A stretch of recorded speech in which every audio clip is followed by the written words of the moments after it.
Hello guys, today we're gonna try TACsystem Mystic Water Repellent. As you can see the directions, dilute ratio is 7:1.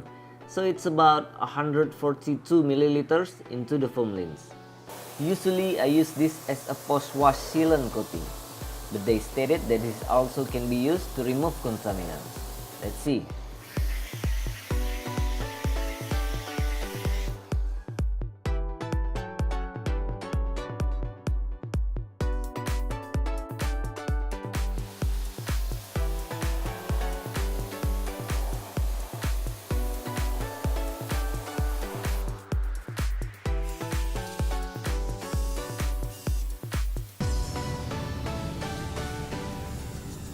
It's not bad, but it will be better if you use this as a post-wash.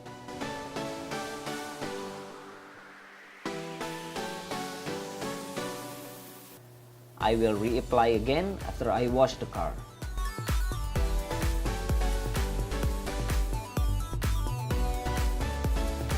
And this is amount without washing and hit by countless rays. What do you think?